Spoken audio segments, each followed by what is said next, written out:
Zuri's knees hit the dirt beside her father's open grave. Her husband didn't even look back. He was already helping his mistress into the car. His mother handed the woman Zuri's purse. What none of them understood was simple. The man in that coffin owned everything they were racing toward, and he had left it all to her. The cemetery was quiet that morning, too quiet for a burial, the kind of silence that makes you feel like even the wind knows something terrible is about to happen. And it did. Zuri Okafor Mitchell stood at the edge of her father's open grave, wearing a plain black dress she'd bought from a thrift store 3 years ago. No jewelry, no makeup. Her eyes were swollen from 5 straight days of crying, and her hands trembled as she clutched a small brown leather envelope against her chest. She had carried it with her every day since her father placed it in her palm 2 weeks before he died. She hadn't opened it. He told her not to, not until the world showed her its true face. She didn't know that today would be the day. Her husband, Derek Mitchell, stood 6 feet away from her, but it might as well have been 6 miles. He wasn't looking at Zuri. He wasn't looking at the casket. His eyes were on his phone, and his left hand rested on the lower back of a woman named Celeste Monroe, who had no business being at this funeral but had shown up anyway in a fitted black dress and heels that sank into the cemetery grass like she was walking a runway instead of mourning ground. Derek's mother, Lorraine Mitchell, stood on his other side. She wore dark sunglasses, not because the sun was bright, but because she didn't want anyone to see her dry eyes. Lorraine had never liked Zuri. From the day Derek brought her home, Lorraine had made it her personal mission to remind Zuri that she was not enough, not pretty enough, not ambitious enough, not worthy of the Mitchell name, which, ironically, carried no weight outside a 2-mile radius of their block. The pastor finished the prayer. A few neighbors from Zuri's father's old neighborhood dabbed their eyes. A woman named Mrs. Etta, who used to bring Elijah sweet potato pie on Sundays, pressed her hand to her mouth and wept quietly. These were the people who knew Elijah. These were the people who loved him, and not one of them understood why the man's own son-in-law was standing with his arm around another woman at the graveside. Zuri stepped forward to touch the casket one last time. Her fingers brushed the dark wood, and she whispered something no one else could hear. Something between a daughter and her father that belonged to no one else. Lorraine rolled her eyes. Derek checked his watch. The service ended. People began walking toward the parking area. Zuri moved slowly, still holding the envelope, her legs heavy like she was walking through water. She approached the black SUV Derek had driven. Celeste was already standing by the passenger door, laughing softly at something on her phone. Lorraine was climbing into the back seat. Zuri reached for the rear door handle. Derek stepped between her and the car. "There's no room," he said. No softness, no apology. Just 5 words that hit like 5 bullets. Zuri blinked.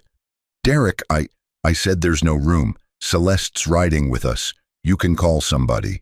Before Zuri could respond, Lorraine powered down the back window and tossed Zuri's purse onto the gravel. It landed at her feet, the clasp popping open, a few coins rolling into the dirt. A tube of lip balm Elijah had bought for Zuri at a gas station the last time she drove him to his appointment, rolled under the car and disappeared. "There you go, sweetheart," Lorraine said with a smile that wasn't a smile. "Call a cab. Or walk. The fresh air will do you good." Derek opened the passenger door for Celeste. She climbed in, adjusted the mirror, and didn't look at Zuri once. Derek walked around to the driver's side, got in, and started the engine. The SUV pulled away slowly, its tires crunching over the gravel path.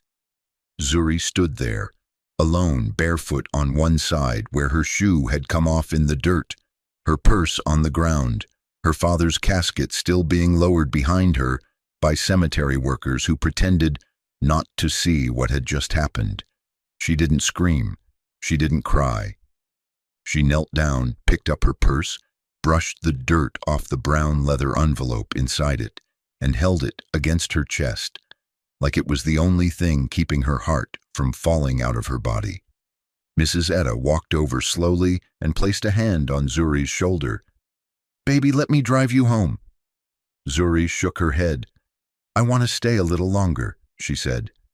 And Mrs. Etta understood. She squeezed Zuri's hand and walked away, with tears running down her own face. Across the parking lot, inside a black sedan with tinted windows, a man in a tailored gray suit watched the entire scene. His name was Solomon Adeyemi. He was Elijah Okafor's personal attorney. He had served the Okafor family for 22 years, and he had just witnessed everything he needed to see. He picked up his phone and made one call. "Begin the process," he said. "She's ready." To understand who Zuri Okafor really was, you have to go back. Not to her marriage, not to the day she met Derek, but further, to a small, quiet house on a dirt-edged road outside of Atlanta, where a man named Elijah Okafor raised his only daughter with nothing but patience, books, and a love so steady it didn't need to announce itself.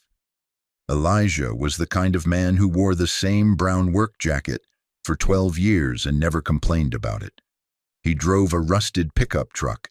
He fixed his own roof. He mowed his neighbor's lawn without being asked and sat on the porch every evening reading history books until the sun went down. The people in the neighborhood thought he was a retired janitor. Some thought he worked maintenance at the school district. Nobody asked too many questions because Elijah never gave too many answers. But Elijah Okafor was none of those things. He was the sole founder and silent owner of Okafor Holdings, a multinational conglomerate spanning mining, energy, and technology across 3 continents. The company was valued at over $80 billion. It operated through layers of trusts, holding companies, and legal entities, so carefully structured that Elijah's name never appeared in a single public document. No photographs, no interviews, no magazine profiles. He had built one of the largest private fortunes in the Western Hemisphere and had done it without ever once stepping in front of a camera. And he had done it on purpose, because Elijah believed in one thing above all else, that wealth should never arrive before character. He had seen what money did to families, how it twisted love into competition, how it turned children into heirs instead of human beings, how it made people confuse what they owned with who they were. So when Zuri was born, he made a decision that most people would never understand. He chose to raise her without the money, not without love, not without education, but without the weight. Zuri grew up volunteering at shelters on weekends. She tutored younger kids at the library after school. She read everything her father put in front of her: history, poetry, philosophy.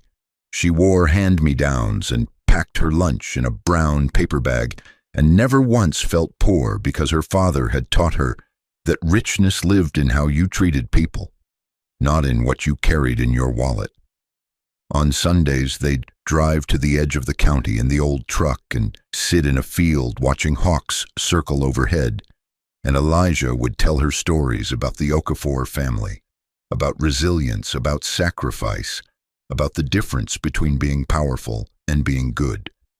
The only clue that something larger existed was Solomon Adeyemi, who visited once a year.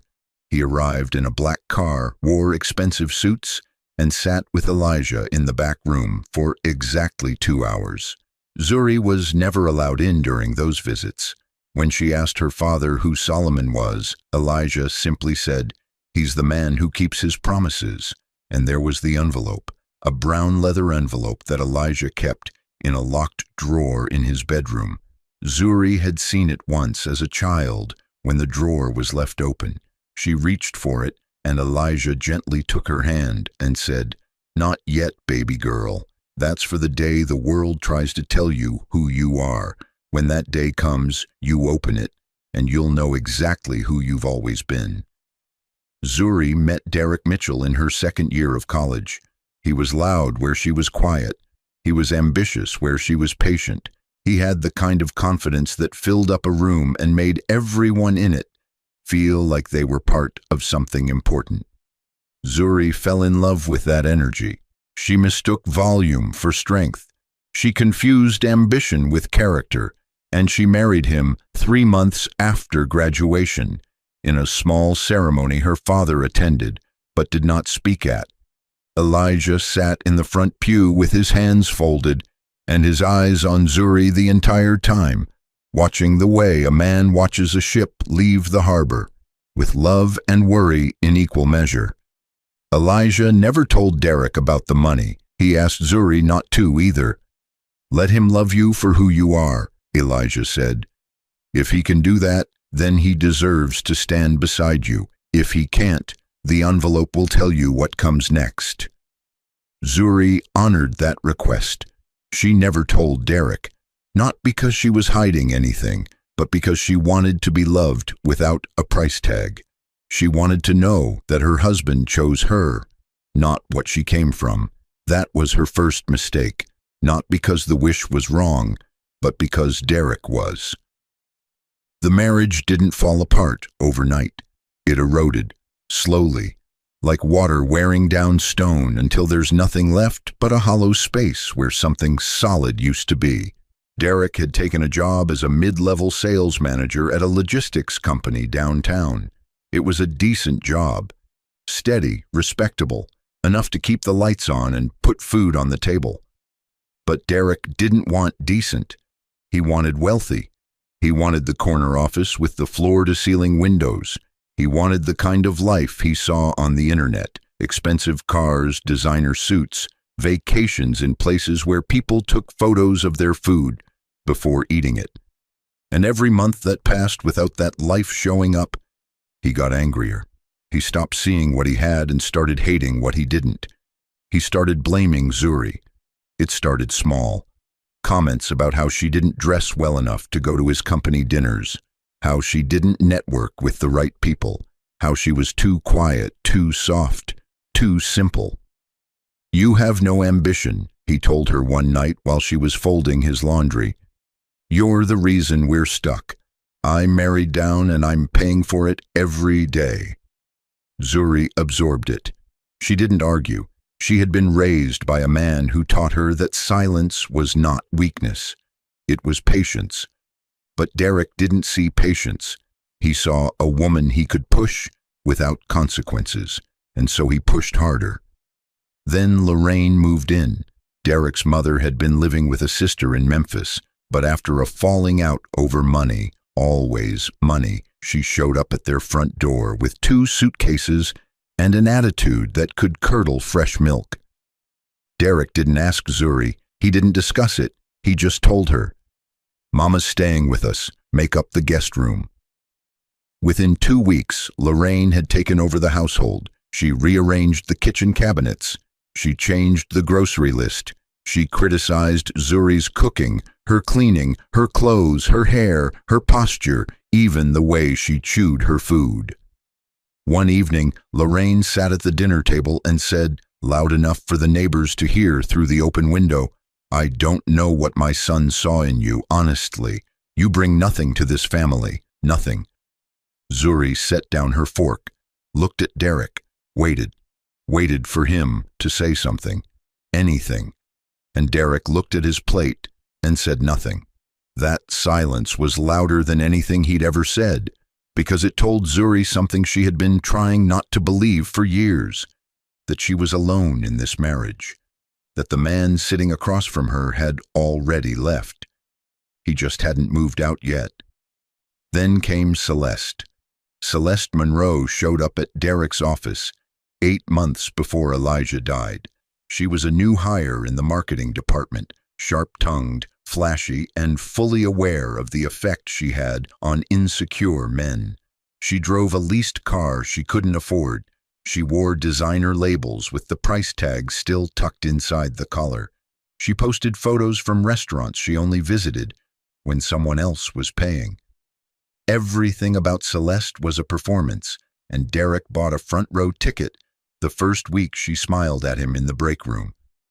It started with late nights at the office, then dinners Derek didn't come home from, then text messages he stopped hiding because he stopped caring whether Zuri saw them. And then, one Sunday morning, Celeste showed up at the house for brunch, invited by Lorraine.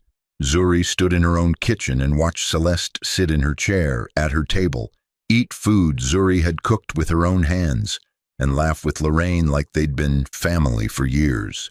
Derek poured Celeste a glass of orange juice. He didn't pour one for Zuri. He didn't even look at her.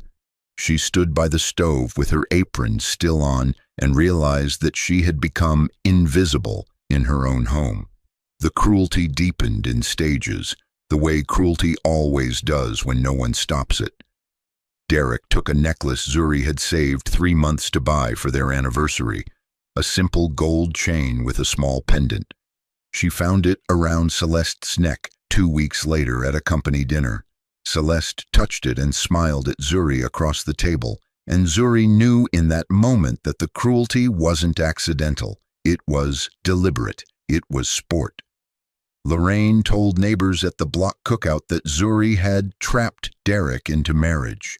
She said it loud enough for Zuri to hear from inside the house, and when Zuri walked out to the yard, nobody met her eyes. Celeste began sleeping in the guest room on weekends. She used Zuri's bathroom. She wore Zuri's robe. She drank from Zuri's mug, the one Elijah had given her that said "baby girl" in faded letters. One evening, all 4 of them sat at the dinner table. Zuri had cooked for 2 hours, roasted chicken, collard greens, cornbread from scratch. Nobody thanked her. Celeste complimented Lorraine on the table setting as if Lorraine had done anything other than sit down.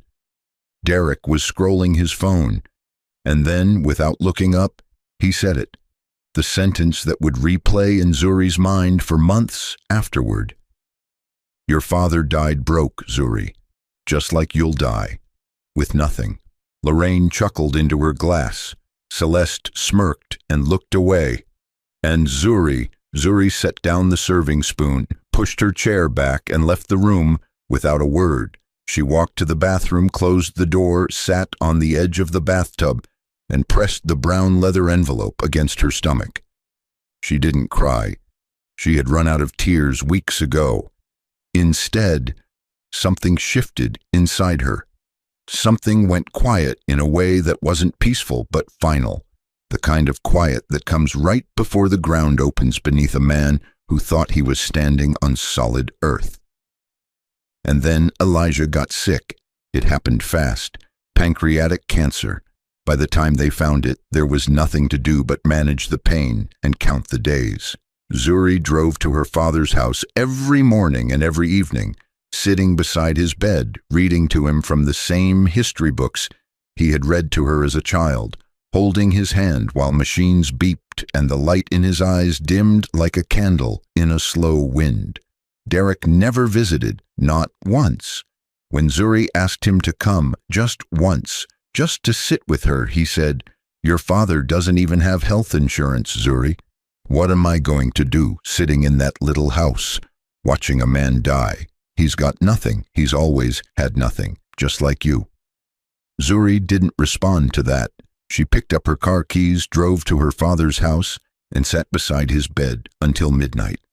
When she came home, Derek and Celeste were on the couch, watching a movie. Lorraine was in the kitchen eating leftovers that Zuri had cooked the night before. 3 days before Elijah died, he called Zuri to his bedside. Solomon Adeyemi was standing by the window, hands behind his back, watching the sunset.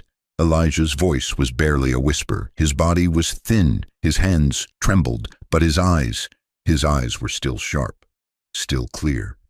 Still the eyes of a man who had built an empire in silence and never lost himself inside it.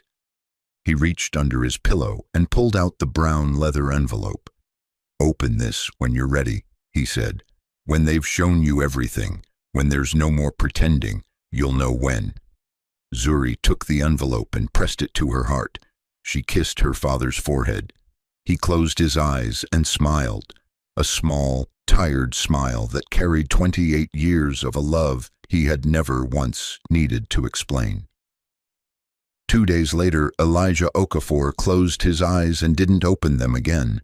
On the morning of the burial, Zuri laid out a black dress on the bed for herself, the only decent one she owned. When she came back from the shower, Celeste was wearing it. Derek was fixing Celeste's zipper in the mirror. Lorraine was sitting on the bed, nodding approvingly, like she was watching her real daughter-in-law get dressed. "It looks better on her," Derek said without turning around. Zuri stood in the doorway in her towel and said nothing. She put on the old thrift store dress. She picked up the brown leather envelope, and she climbed into the back seat of the SUV without a word. That was the ride to the cemetery, the ride where Celeste sat in front, where Lorraine laughed at something on her phone, where Derek turned up the radio to drown out the silence of the woman behind him, whose father was about to be put into the ground. And that was the ride that ended with Zuri's knees in the dirt and her husband's taillights disappearing down the cemetery road. 3 days passed after the burial. Zuri stayed at her father's small house. She slept on the couch in the living room, surrounded by the smell of old books and the faint trace of Elijah's cologne on the throw pillows. She didn't eat much. She didn't call anyone. She sat with the brown leather envelope on the coffee table in front of her and stared at it for hours, turning it over in her hands, running her fingers along the worn leather edges. She wasn't ready. Not yet, even after everything. After the cemetery, after the purse in the gravel, after 3 years of being dismantled piece by piece by a man who promised to love her. She kept hoping she was wrong, hoping that maybe Derek would call. Maybe he'd apologize. Maybe he'd remember that he once stood in front of a pastor and promised to love her through everything, including the hard parts, especially the hard parts. He didn't call. He didn't text. He didn't send a single word. 3 days of silence that said everything his mouth never had the courage to, but someone else came. On the morning of the 4th day, Solomon Adeyemi knocked on the front door. He was dressed in the same tailored gray suit. He carried a slim black briefcase. His face was calm. His eyes were kind but serious, the eyes of a man who had been carrying a secret for 22 years and was finally ready to set it down. "Mrs. Zuri," he said, "may I come in?" She let him in. He sat across from her at the kitchen table, the same table where Elijah used to drink his morning coffee and quiz Zuri on vocabulary words when she was 9 years old. Solomon opened his briefcase and laid out 3 documents side by side. "Your father's will has cleared probate," he said. "As his sole biological heir, you are now the legal owner of Okafor Holdings. The total valuation as of last week's audit is approximately $80 billion. That includes the primary estate, the global accounts, the trust infrastructure, and full operational control of every subsidiary across 12 countries. Everything is in your name. Everything has always been intended for you." Zuri didn't speak. She stared at Solomon the way you stare at someone who just told you the sky is a different color than you've been seeing your entire life. Solomon continued, "Your father also left specific instructions regarding access. No family member by marriage is to access the estate, the accounts, or any associated property." His exact words were. Solomon paused. He looked at Zuri with a tenderness that surprised even him. The look of a man who had watched a little girl become a woman and was now watching that woman become the person her father always knew she would be. His exact words were, "Let them show her who they are first, then let her decide who deserves to stand beside her." The room went still. Even the air seemed to stop moving. Zuri looked down at the brown leather envelope. She picked it up from the coffee table. Her hands were steady now, steadier than they had been in months. She slid her thumb under the flap and opened it for the first time. Inside was a single handwritten letter on cream-colored paper and a key. a heavy brass key with the Okafor family crest engraved on the handle. Two lions facing each other over a rising sun. The key to the Okafor estate, a 40-room mansion on 60 gated acres with gardens that stretched to the horizon and a driveway lined with oak trees that Elijah had planted 30 years ago. The letter read, "My dearest Zuri, if you are reading this, then two things have happened. I am gone, and they have shown you who they are. I am sorry for both, but I am not sorry for how I raised you. I gave you something no amount of money can buy. I gave you the ability to see people clearly. That is your inheritance before the inheritance. The money is just the rest. Use it wisely, use it gently, and never, ever let anyone make you forget that you were valuable long before the world found out. I love you, baby girl. Always have. Always will. Daddy." Zuri folded the letter, placed it back in the envelope. A single tear ran down her cheek, but she didn't wipe it away. She let it fall. It landed on the table right next to the key, and she watched it sit there like a small, clear jewel, catching the morning light. She looked at Solomon and said 5 words. "Take me to my father's house." She didn't pack a bag. She didn't look back at the couch where she'd slept for 3 nights, mourning a father who had loved her more than she ever knew. She didn't take anything from the life Derek had built around her like a cage. She walked out the front door, stepped into Solomon's black sedan, and they drove away in silence. Now, here is where the story turns, because while Zuri was sitting in that small house reading her father's letter, Derek was across town making the biggest mistake of his life, and he didn't even know it. A buddy of Derek's from the real estate world had called him that same morning.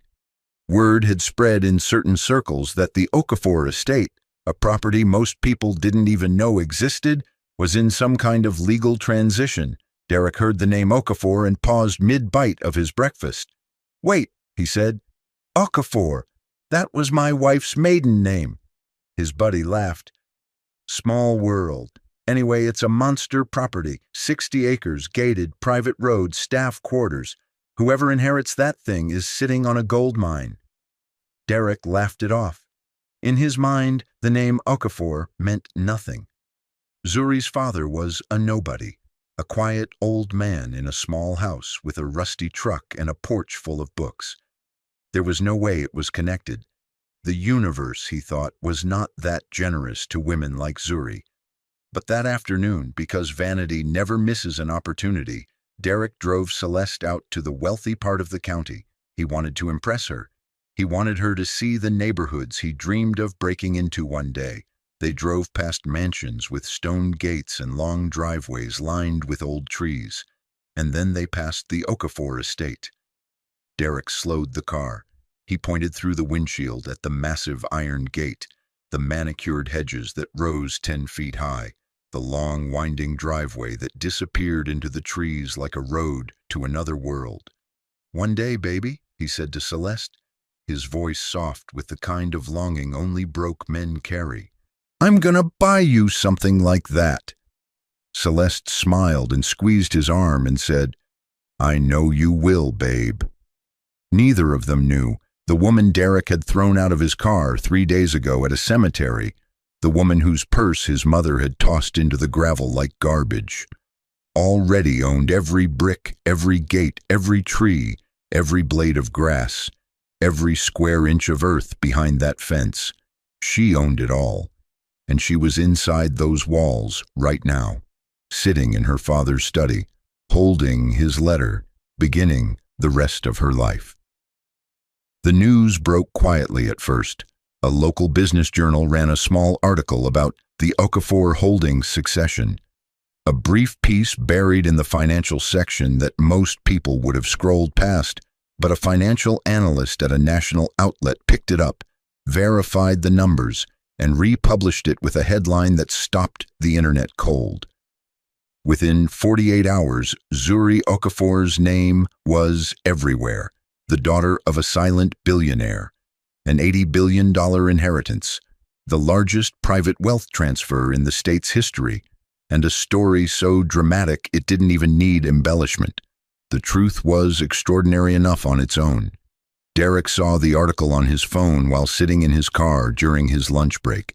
He read the name 3 times. Zuri Okafor, his wife, the woman he had told to her face at his own dinner table that her father died broke. The woman he had called worthless. The woman he had replaced with Celeste Monroe from the marketing department. His hands started shaking. His coffee went cold. He sat in that parking lot for 45 minutes reading every article he could find, and each one hit him like a brick to the chest. He called Zuri. The number had been disconnected. He called Solomon Adeyemi. The call went to voicemail. He called Zuri's cousins, her old college roommate, the woman from her father's neighborhood who used to bring sweet potato pie. No one answered. No one called back.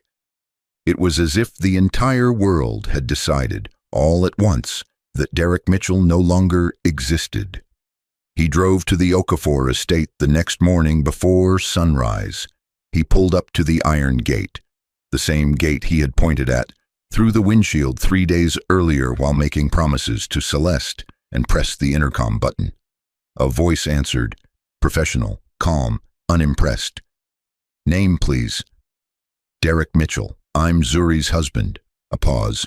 Then, Mr. Mitchell, your name is not on the approved access list. I'm unable to grant entry. That's my wife in there. I have a right to... Sir, I'm going to have to ask you to leave the premises. This is private property. Derek sat in his car outside that gate for 4 hours. He came back the next day, and the next, and the day after that.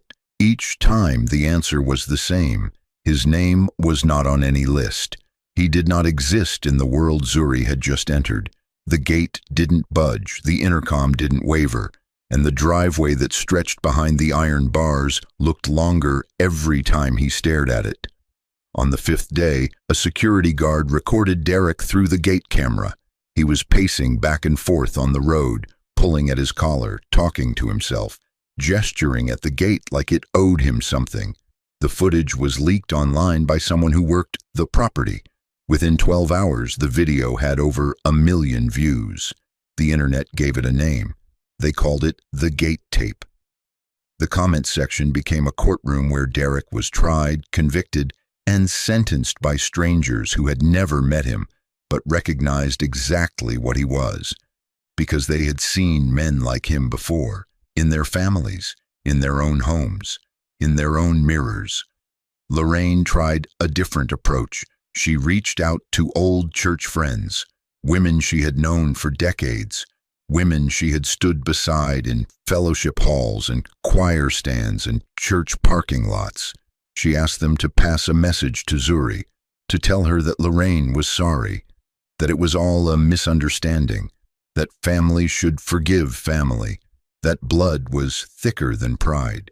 Not one of them helped her. The same women Lorraine had stood with for years, trading whispers about Zuri's plain clothes and no ambition, and she doesn't even do her hair right. Those same women now looked at Lorraine and saw something they hadn't seen before, or maybe they had always seen it and finally decided it mattered. One of them, a woman named Claudette, who Lorraine had known for 15 years, called her on the phone and said 6 words that ended the friendship forever. You did that to yourself, Lorraine. Lorraine was removed from the community women's group she had chaired for over a decade. No formal vote, no discussion, just a letter slipped under her door that said the group had decided to move in a different direction. Lorraine read the letter 4 times, each time expecting the words to change. They didn't. And then there was Celeste. Celeste Monroe disappeared faster than smoke in wind. The moment the news broke, the moment it became clear that Derek was not the gateway to a better life, but the man who had thrown one away, she blocked his number. She blocked Lorraine's, too. She cleaned out the guest room, packed her bags, took the stolen necklace that still hung around her neck, and was gone within 48 hours. She didn't leave a note, she didn't say goodbye. She simply moved on to the next performance, the next stage, the next man with enough ego to believe he was the audience and not the prop. A week later, Derek saw her tagged in a photo online with another man, older, richer, better dressed. She was smiling the same smile she had smiled at Derek the first time she walked into the break room. The smile hadn't changed. The costume hadn't changed. Only the audience had. Derek lost his job 3 weeks later. He had been showing up late, leaving early, snapping at co-workers, staring at his phone during meetings. His boss called him in, said the company was restructuring, and handed him a box for his desk. Everyone in the office knew the real reason. You could see it in their eyes, not sympathy, but the quiet, complicated satisfaction of people watching karma arrive exactly on schedule. He couldn't make rent. He moved into a studio apartment on the east side of the city, the kind of place with thin walls and a buzzing refrigerator and a window that looked out at a parking lot. Lorraine moved in with a distant cousin who barely spoke to her and charged her weekly for groceries. One night, sitting in that studio with the buzzing refrigerator and the thin walls and the parking lot view, Derek opened his phone and scrolled through old photos. He found one from their second anniversary. Zuri was laughing at something he'd said. Her head was tilted back. Her eyes were closed. She looked like the happiest woman in the world, and he was the reason. He stared at that photo for a long time, and for the first time in years, he didn't feel anger. He felt something worse. He felt the full, unfiltered weight of what he had destroyed. Derek sat alone in that studio night after night, eating cold takeout on a folding chair, and replayed every moment of the last 3 years. Every cruel word he had spoken, every dinner he didn't come home for, every morning he watched Celeste walk through his house in Zuri's robe while Zuri stood at the stove pretending not to see. Every time Zuri had looked at him with those soft, patient eyes, hoping, just hoping, that he would remember the man he promised to be. He remembered now, all of it, but memory without access is just punishment dressed in pictures. And that is exactly what it was. There is a particular kind of justice that doesn't need a courtroom. It doesn't require a verdict or a gavel or a sentence read aloud by a judge in a black robe. It just needs time. Time and the slow, undeniable turning of truth. Derek didn't lose Zuri because she left. He lost her because he had been leaving every single day for years. One insult at a time, one cruelty at a time, one silence at a time. He just didn't notice because she never screamed about it. She never threw plates. She never made it dramatic. She simply stood still while he walked further and further away, and by the time he turned around, the distance was too great to cross. That is how betrayal works. It doesn't explode, it evaporates, and when it's finished, there is nothing left to hold. 6 months later, Zuri Okafor sat on the back porch of her father's estate at sunset. The sky was the color of warm honey, fading into deep violet, and the last light caught the tops of the magnolia trees Elijah had planted the year Zuri was born. The garden stretched out in every direction, manicured lawns, stone pathways, a fountain that whispered softly in the evening air. The estate was enormous, but it didn't feel cold. It felt like him, like his patience, like his quiet, unshakable, immovable love. Zuri wore a simple white dress. No designer label, no stylist, no entourage. Just a woman sitting in the place her father had built for her, long before she knew it existed, drinking tea from a ceramic mug and listening to the birds settle into the trees for the night. She had spent the last 6 months doing what Elijah would have wanted, what he had raised her to do. She established the Elijah Okafor Foundation, a non-profit dedicated to building schools. She didn't speak about Derek publicly, not once, not in interviews, not on social media, not to the journalists who parked outside the estate gates for weeks. hoping for a quote or a scandal or a single sentence they could turn into a headline. Zuri gave them nothing, not because she was hiding, but because some things don't need your words. They just need your silence.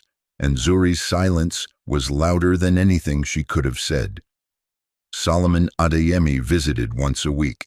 They sat on the porch and drank tea and talked about the foundation, about Elijah's vision, about the future of Okafor Holdings, about what it means to carry a legacy built on character rather than noise.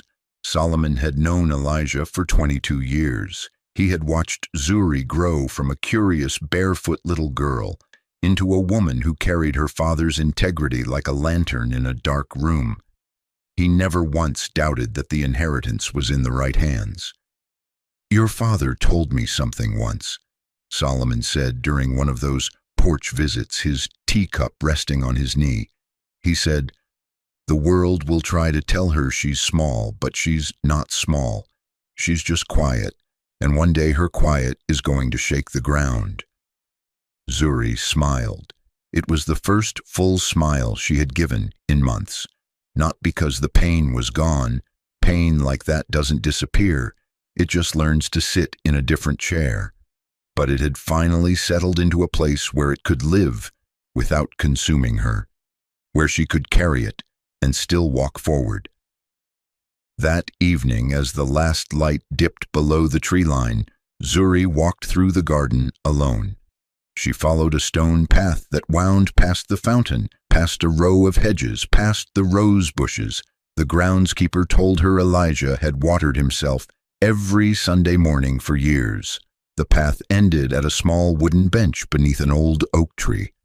It was Elijah's bench, the one he had sat on every evening when he came to the estate alone, long before Zuri knew the estate existed. There were initials carved into the armrest, E.O., worn smooth by years of his hand resting in the same spot, the way a river smooths a stone without ever trying. Zuri sat down. She placed her hand over the initials. She closed her eyes, and she whispered, "I opened it, Daddy, and you were right." She sat there as the sky turned dark and the first stars appeared, one by one, like small promises being kept. The estate stretched endlessly behind her, the house, the gardens, the trees, the legacy. But in that moment she wasn't thinking about the money or the empire or the headlines or the man who threw her out of a car at her own father's funeral.